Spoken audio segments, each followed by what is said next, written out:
Assalamualaikum warahmatullahi wabarakatuh. Saya akan membuat video tentang hasil observasi perencanaan pembelajaran yang dibuat sebelum masa COVID dan sesudah masa COVID saat ini. Dari hasil wawancara yang saya amati dan saya analisis perencanaan pembelajaran setelah COVID dan sesudah COVID.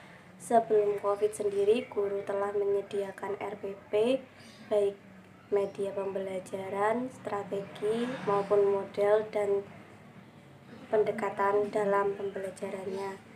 Dan di saat COVID saat ini, guru lebih memilih pembelajaran sesuai anjuran pemerintah, yaitu belajar di rumah dalam daring lewat televisi TVRI yang isinya materi pembelajaran sekolah-sekolah dari SD, dari PAUD, SD, SMP sampai SMA. Nah, di kali ini saya mewawancarai dari guru kelas 1 sendiri, dari guru kelas 1 SD, dan di sana pada jam setengah 9 sampai jam 9 anak-anak diminta untuk menonton di televisi TVRI. Setelah itu mereka membuat pembelajaran soal-soal yang ada di sana dan nanti akan dikumpulkan. Tak hanya itu, guru juga memberikan referensi agar tidak bosan anak ketika melihat televisi. Dia lebih memilih bermain, dan guru pun memberikan sebuah refreshing seperti membuat kerajinan atau menggambar sesuka hati anak-anak. Tak hanya itu, guru juga tetap memperhatikan kekurangan dan tingkat pemahaman anak-anak, dan dengan bantuan oleh wali murid sendiri yang telah mengawasi dari rumah.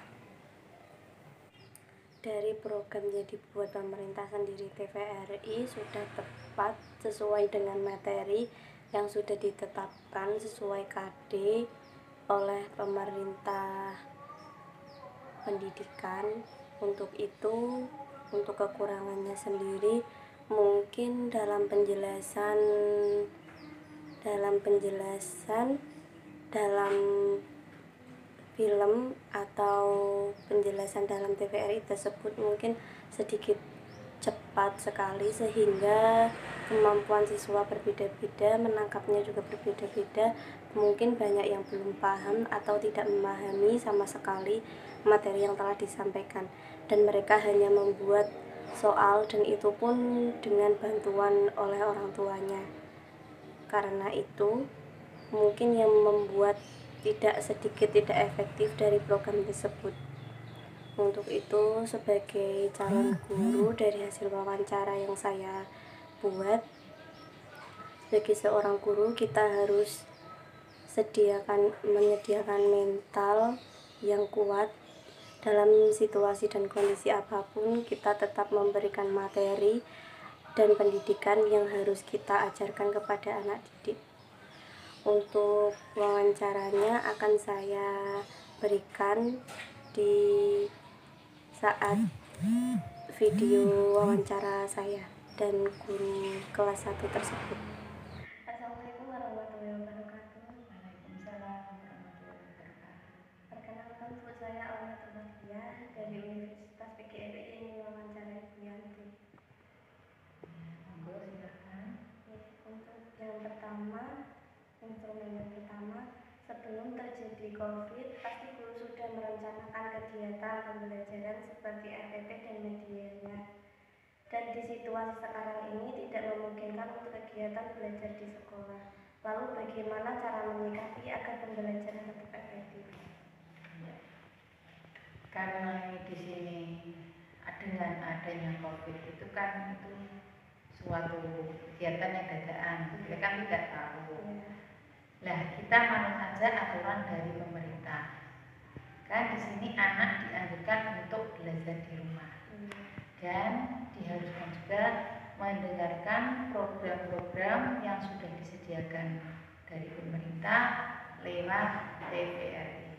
Sehingga kebetulan saya pemegang kelas 1 dan untuk jadwal kelas 1 itu memang pagi setengah 9 sampai jam 9, dan itu pun materinya tidak hanya dari kelas 1, materinya kelas 1 sampai kelas 3. Sehingga untuk menyikapinya itu ya kita istilahnya rileks saja sesuai dengan apa yang diberitakan oleh pemerintah. Nah ya, meskipun itu tetap tidak lepas dari RPP yang ada.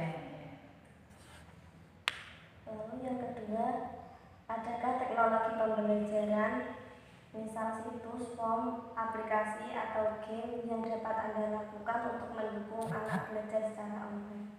Ya, untuk menyikapi ini, kebetulan saya sudah membuat grup wali murid dari kelas 1, sehingga semua wali murid saya berkumpul, dan untuk mengerjakan tugas, untuk wawancara dan sebagainya itu lewat WhatsApp. Nah, nanti anak setelah mendengarkan tugas-tugas yang ada dari TVRI, kemudian anak men-share, mengirimkan jawabannya lewat WA. Itu yang saya berikan, sehingga kalau ada keluhan apa-apa, wali murid bisa langsung bertanya kepada gurunya lewat WA. Lalu yang ketiga, kendala dalam gangguan aplikasi yang digunakan saat pandemi COVID ini ada? Ini kendalanya kan ada wali murid yang tidak punya WA. Kemudian kan saya suruh untuk gabung pada waktu jam mendengarkan itu, saya suruh pergi ke rumah temannya, nanti dikerjakan secara bersama dengan temannya. Dan setelah dikerjakan, nanti kemudian difoto, kemudian dikirim ke tempat gurunya untuk menyikapi itu. Karena memang tidak semua, ada wali murid yang tidak punya, dan ada pula wali murid yang punya TV tapi tidak ada channelnya TVRI, tidak nyambung. Lalu yang keempat, apa saja hambatan terhadap kemajuan belajar anak yang dijumpai selama menggunakan sistem belajar di rumah? Kadang-kadang pada pembelajaran ini, kadang-kadang anak itu merasa bosan, karena otomatis dengan adanya dia melihat TV, seperti itu saja. Di dalam mengerjakannya pun, anak itu tetap minta bantuan sama orang tua. Kenapa? Karena materi yang diberikan di TVRI itu tidak hanya dari kelas 1, kelas 1 sampai kelas 3, sehingga anak yang kelas 1 itu kadang kesulitan dalam mengerjakan tugas yang ada pada kelas TVRI itu kelas 2 atau kelas 3. Dan itu pun wali murid kadang seperti ini, saya kalau pas waktunya ini harus standby. Seharusnya saya mengerjakan ini saya harus standby demi kemajuan anak, karena anjuran dari pemerintah tidak boleh keluar rumah dan harus belajar di rumah. Otomatis mau tidak mau orang tua harus bisa mendampingi anak. Kalau orang tua tidak bisa, kan nanti bisa kakaknya ataupun bule dan sebagainya. Kendalanya seperti itu. Untuk yang kelima, bagaimana mengoptimalkan kegiatan belajar mengajar di rumah selama darurat COVID ini? Iya. Biasanya saya kan kebetulan saya kan orang sini, sehingga murid saya juga tetangga-tangga sebelah. Setelah itu saya menemui anak-anak, kemudian saya tanya, saudara kok belum? Udah makan belum? Sudah Bu, kok tidak bisa? Nanti Bu nunggu bapak atau ibu, karena harinya pegang ya di bawah. Nanti kalau bapak atau ibu sudah pulang dari kerja, baru nge-share jawabannya. Kadang-kadang malam juga baru nge-share, karena HP-nya yang pegang kakaknya kerja pulangnya sore atau malam. Nah itu kendalanya di situ. Tapi dia tetap pada waktu mengerjakan itu kadang ya merasa bosan, atau mau buat jawabannya bodoh. Sehingga anak yang kebetulan ada satu rumah itu adiknya kelas 1, kakaknya kelas 3, jawabannya kan sama. Sehingga pada waktu mengirimkan jawaban, dia menunggu ibunya pulang. Jadi membuat satu untuk adik dan kakaknya. Meskipun kadang yang kelas 1 kan untuk gurunya itu sulit untuk membaca jawabannya karena malam tulisannya sudah pakai pensil sehingga kadang-kadang tidak kelihatan apa sih jawabannya, saya harus mengerti lagi. Nah, itu kendala-kendalanya. Kemudian yang keenam, menurut Bu Yanti, apakah belajar di rumah selama COVID ini dengan menggunakan bahasa tadi sudah efektif? Ya, masalah efektif itu ya bisa dibilang ya, bisa dibilang tidak. Karena yang namanya pembelajaran di situ kan di TVRI itu memang pembelajarannya selalu cepat. Sehingga misalnya anak kurang memahami, kalau mau bertanya itu kesulitan, mau bertanya kepada siapa? Mau bertanya kepada siapa? Kadang-kadang di TV sudah dianggap bahwa anak murid yang mendengarkan itu dianggap pintar semua. Padahal kan ada anak yang pintar, ada yang sedang, ada yang bahkan tidak sama sekali bodoh. Karena kelas 1 itu kan kelas permulaan, ada yang sudah pintar membaca, ada yang belum, bahkan ada yang belum bisa sama sekali. Sehingga kalau itu kan kurang efektif. Kalau di sekolahan kan guru bisa membimbing lagi, anak disuruh diberi ini, tugas ini, sehingga untuk memaksimalkan anak yang kurang dalam materinya itu kan bisa dipantau secara langsung. Kalau di sini kan terbentur oleh waktu, jadi tidak bisa istilahnya apa ya, mengawasi secara langsung.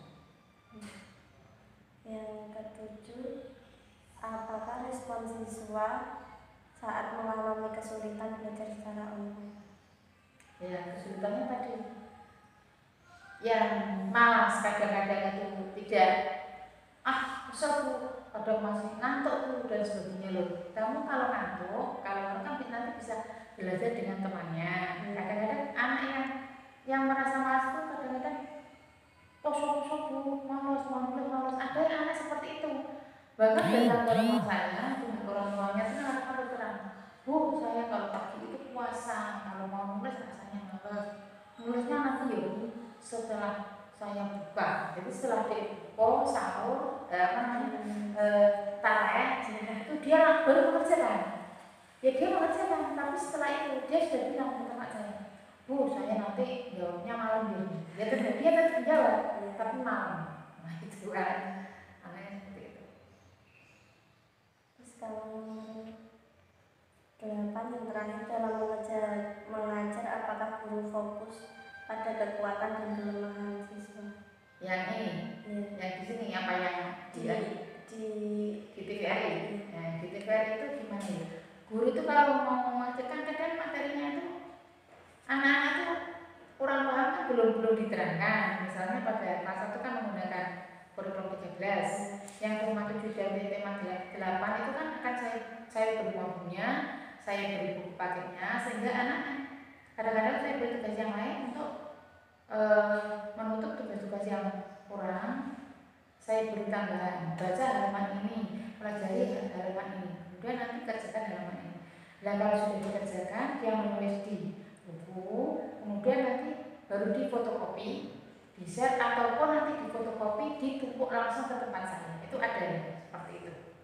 Sehingga kekurangannya ada di TV itu, kekurangannya apa, atau kemudian untuk melengkapi nilai-nilai yang belum masuk, itu saya berikan ke semacam itu, sehingga difotokopi nanti dikumpulkan langsung ke rumah saya. Bukan harus rajin mengoreksi, karena ini kan lama untuk memberikan nilai-nilai yang nanti harus masuk di dalam nilai rapor. Itu kalau misal ada anak yang cara membuatnya sekaligus, kan udah terlambat gitu ya. Sekaligus ngumpulin banyak itu ada apa? Saya maklum. Kan saya juga punya catatan. Misalnya hari ini tanggal sekian, sudah saja kan tanggal sekian.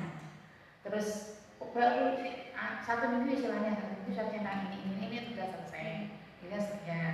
Bu, saya belum. Tetap saya tagih. Karena untuk mengisi kekosongan nilai itu kan sudah punya catatannya. Nah kalau belum, saya datang ke rumahnya. Bu, anaknya belum mengerjakan tugas. Belum, enggak Bu. Bagaimana saya? Enggak mau dibujuk di gini-gini, akhirnya anak kalau saya tadi berikan tempat saya, kapan bulan saat baru-baru sebenarnya punya siap di rumah. Itu karena kan saya di rumah terus, karena saya koreksi ya kita harus seperti itu. Kebetulan kan tanggo-tanggo, jadi kan misalnya ada kekurangan saya bisa datang langsung menegur ya. Itu yang saya berikan seperti itu. Untuk instrumen pertanyaannya sudah selesai, Bu. Terima kasih. Wassalamualaikum warahmatullahi wabarakatuh. Sekian video perencanaan pembelajaran sebelum COVID dan sesudah COVID, hasil observasi yang saya buat.